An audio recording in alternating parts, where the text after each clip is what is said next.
What's going on, Jeromes? We are back from outer space. So a couple of you point out that I'm talking a little bit funny. Two things. I'm dealing with the annual summer cold, which is just lovely. Plus, I had some dental work done, so getting used to that. But overall, should be good to go. Right. First up, pain. The graphic that always makes the rounds. Vikings top 4 in terms of franchise winning percentage, but zero goose egg. D'Angelo Russell, Super Bowl wins, and we cut off the graphic.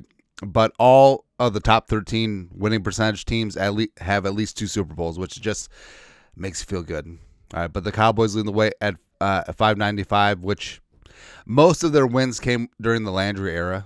Yeah, and Jimmy Johnson, of course. The Steelers with Cowher and Tomlin and Chuck Noll, 6. Sace. The Ravens have 2, and then blank. Redacted is at 5. The Chiefs have 4 Super Bowls at 6. The Dolphins, blah, blah, blah, blah, blah, blah. But all we know is pain. Because what this shows you is that the Vikings win enough to make you feel good, to get your hopes up. Whether it be 89, whether it be 98, whether it be 2000, whether it be 2017, whether it be 2009, whether it be last year.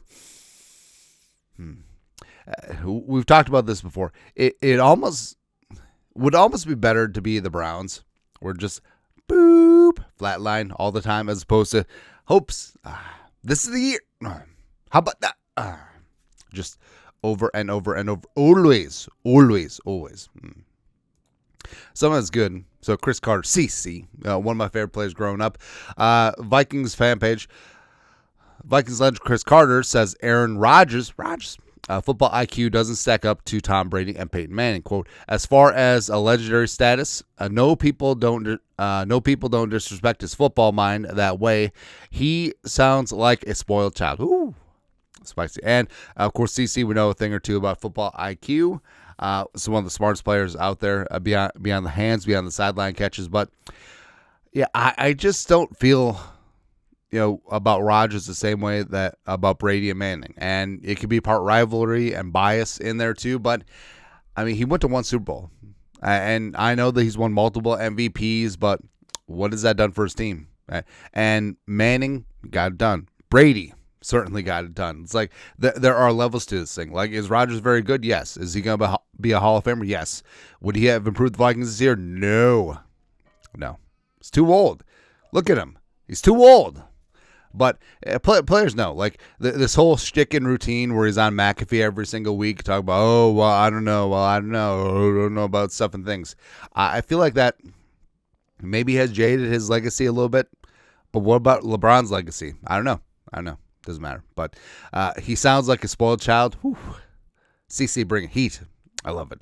Also, new Vikings running back Jordan Mason doing work, doing the break during the interregnum, and feels really good. Feels good to have power back again. Like muscles upon muscles. Really good in outside zone. He's gonna do the damn thing. Right. Into the nuptials. So Will Fries got married. His lovely wife Isabel. Congrats to the Fries. All right, so on the right, you got Ryan Kelly, and I think that's Quentin Nelson. It makes sense that Colts teammates are all up in there. It's tough getting married before you join a new team, because wedding invites, I'm sure, went out way before free agency, so you didn't know which team he was going to be on, right? And so no offensive line mates from the Vikes, except for Ryan Kelly. Yeah. Also, I could just see the Vikings like Will Fries crushes Ryan Kelly. It's like, how did you lose your center? It's a wedding dance. Also, on the left, hey, they invite Danny DeVito. It's great to see. Frank, come on, man. Also, Ivan Pace Jr. got engaged. So, best feeling ever, all that stuff. Pace Jr. getting engaged to his longtime girlfriend. Love to see it. This is the wedding and engagement season. Like these 5-6 weeks. Lots of work getting done. Good to see. Speaking of work, Christian Darasaw is back at TCO Performance Center Bar and Grill, putting in that work, trying to get ready for training camp, and I'm excited to see. Like, Darasaw knocking out all the wood. If he's healthy, he is one of the best young left tackles in the game. Like, he's a hellacious pass blocker, and we know that he can get after in the run game. Like, him and Jackson on the left side, whoo, baby. It's going to be good. It's going to be good. Speaking of offensive tackles for the Vikings, Brian Neal. I think he's in Italy, but taking a nap. I don't know what this is. Like, I'm sure that it's some sort of $40,000 hyperbaric chamber that speeds up growth process and blah, blah, blah, blah, blah, blah, blah, blah, blah, but I don't like it. Like, I'm not claustrophobic, but I'm a little phobic. Like, this looks like a body bag. Get him a body bag. This looks like a body bag with a hole in it. I don't like it, right? And I know lots of people do like the weighted blankets or the tape over the mouth. Can't do it. Because like, so I have a cold now. It's like, if you have tape over your mouth and then one of your nostrils says like, nah, no mas, you're dead. This would be the most Vikings thing. How'd you lose your center? Wedding dance. How'd you lose your star right tackle? Body bag sleeping or something like that. Like he's like Anne Haitian there. I don't know.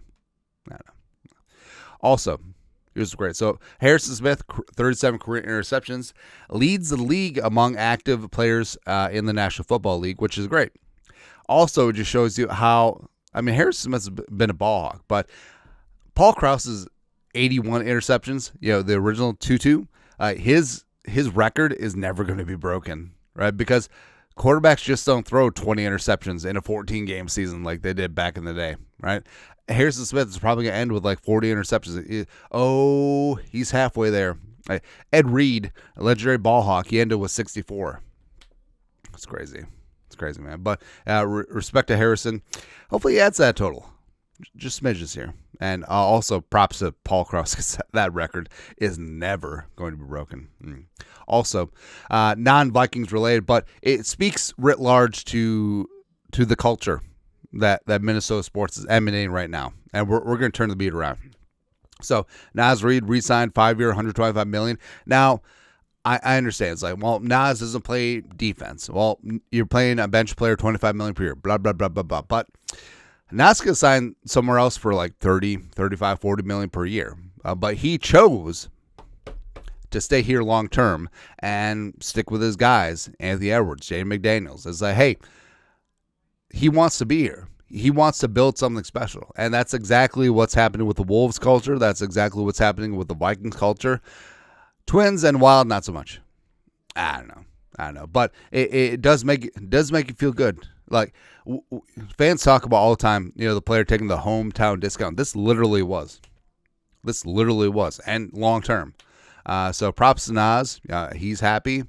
Very, very happy that Nas Reed, 2 words, is staying here long term. And I think you're going to start seeing that with the Vikings, where players and free agents, they take just a smidge less because they understand it's all about winning. It's all about winning here in the great state of Minnesota. That's what we're going to do, man. Yeah. Anyways, that's it.